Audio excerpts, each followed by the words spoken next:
साथियों, एक आदमी था, उसको कहीं से पता चल गया कि गणेश भगवान की पूजा करने से रिद्धियां सिद्धियां घर में बनी रहती हैं।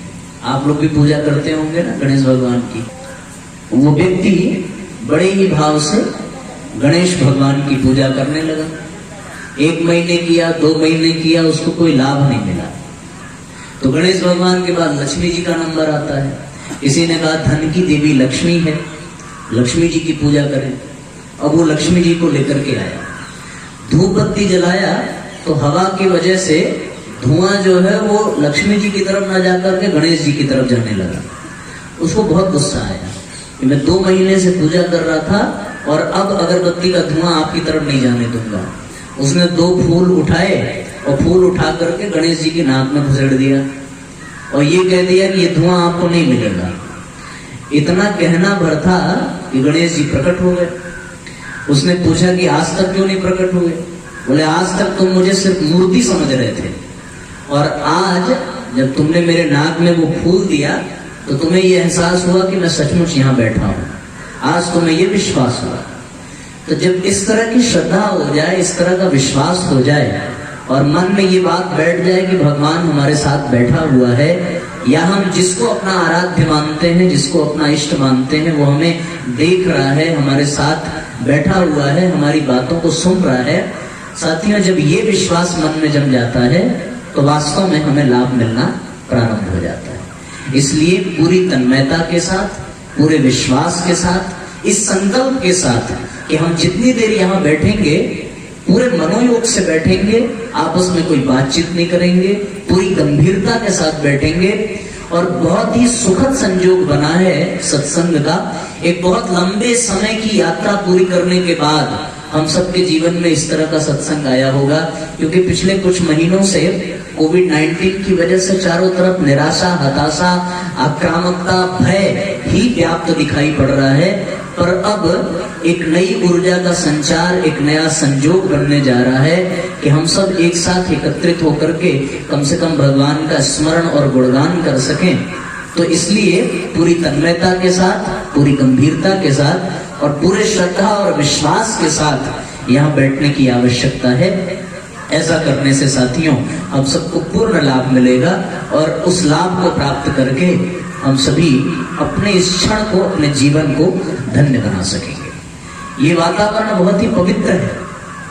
आपने जितनी भी कथाएं सुनी होंगी, जितने भी ज्ञान की चर्चाएं सुनी होंगी, वो सभी चर्चाएं किसी न किसी एक पवित्र वृक्ष के नीचे की गई होंगी।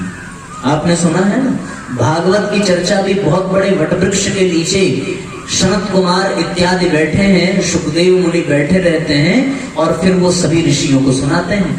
कल्पना करके देखिए, याज्ञवल्क्य जी भी वट वृक्ष के नीचे बैठ करके भरद्वाज मुनि को राम कथा सुनाते हैं।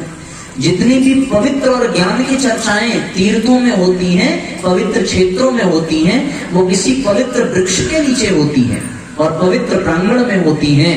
ये बहुत अच्छा संयोग है कि हम सबको भी ऐसा सौभाग्य मिल रहा है कि हम सब भी एक पवित्र वृक्ष के नीचे बैठे हुए हैं और ज्ञान की चर्चा कर रहे हैं। जहां सारी दुनिया में चारों तरफ अराजकता विद्यमान है, अविश्वास विद्यमान है, अनास्था विद्यमान है, चारों तरफ संकट, भय व्याप्त है, वहीं अगर हम सभी एकत्रित होकर के पवित्र वृक्ष के नीचे पवित्र वातावरण में ज्ञान की चर्चा करें तो साथियों ये संकेत है उस युग का जिस युग में ऋषि महर्षि इसी प्रकार बैठ करके गृहस्थियों को और धन धान्य से संपन्न परिजनों को परमात्मा के विचार दिया करते थे, ज्ञान दिया करते थे।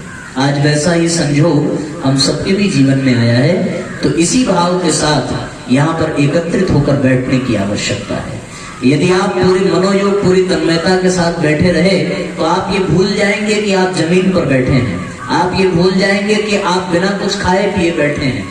आगे बीतने वाला जो 1.5 से 2 घंटे का समय है वो इतना आनंददायक होगा कि आपको कई दिनों तक उसका स्मरण बना रहेगा और आप बार बार प्रेरित होते रहेंगे इस तरह का कार्यक्रम कराने के लिए। पर शर्त ये है कि ये अवसर चूकने ना पाए। यदि मैं स्पष्ट रूप से कह दूं तो वास्तव में सत्संग यदि हमारे जीवन में आ जाए तो उसका बहुत अलग अवसर होता है। ऐसे अवसर में हम सभी न जाने कितने पुण्यों को फलित होता देख सकते हैं। और इन्हीं छोटे छोटे सत्संगों के माध्यम से, इन्हीं ज्ञान की चर्चाओं के माध्यम से, इन्हीं भक्ति भाव के माध्यम से यदि ये धरती टिकी हुई है तो ये कहना अतिशयोक्ति नहीं होगी।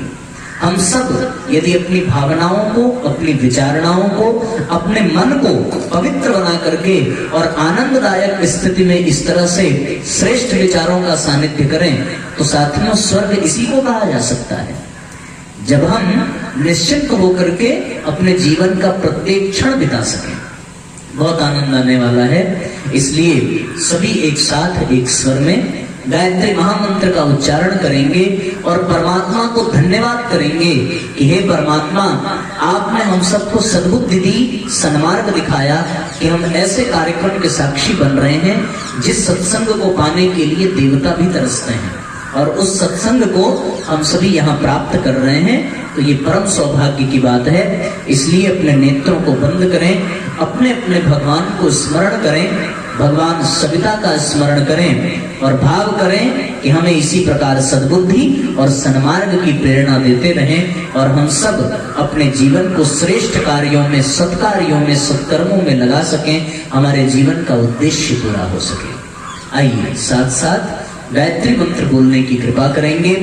अपने श्वास को अपने फेफड़े में भर लें और लंबी ओंकार ध्वनि का उच्चारण करते हुए वेद मंत्र, महामंत्र, दिव्य मंत्र, गुरु मंत्र का उच्चारण करेंगे।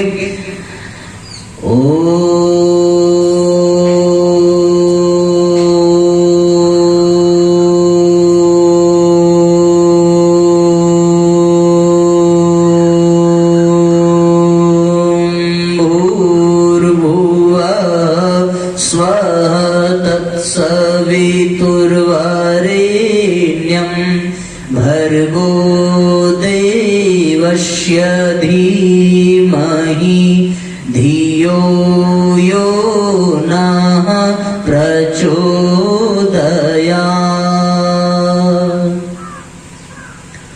ॐ ब्रह्मानन्दं परम सुखदं केवलं ज्ञानमूर्तिम् द्वन्द्वातीतं गगनसदृशं तत्त्वमस्यादिलक्ष्यम् एकं नित्यं विमलमचलं सर्वधी साक्षिभूतं भावातीतं त्रिगुणरहितं सद्गुरुं तं नमामि। अखण्डानन्दबोधाय शिष्यसन्तापहारिणे सच्चिदानन्दरूपाय तस्मै श्रीगुरुवे नमः। ध्यानमूलं गुरुर्मूर्तिं पूजामूलं गुरुपदम् मन्त्रमूलं गुरुर्वाक्यम् मोक्षमूलं गुरुकृपा। गुरुवर गुरुता दीजिए हे पावन श्री राम। जन जन के सुख चैन हित कभी न लें विश्राम। माँ गायत्री दीजिए यह शाश्वत वरदान। तीर बने मम साधना सेवा कर्म कमान। हरने को अज्ञान ज्ञान की ज्योति अखंड जलाई। भूपर लाने स्वर्ग योजना युग निर्माण चलाई। ज्ञान यज्ञ के लिए समर्पित जिनका जीवन सारा, उन सद्गुरु श्री राम चरण में विनम्र प्रणाम हमारा, विनम्र प्रणाम हमारा। सिया राम मैं सब जग जानी, करहूं प्रणाम जोरि जुग पानी।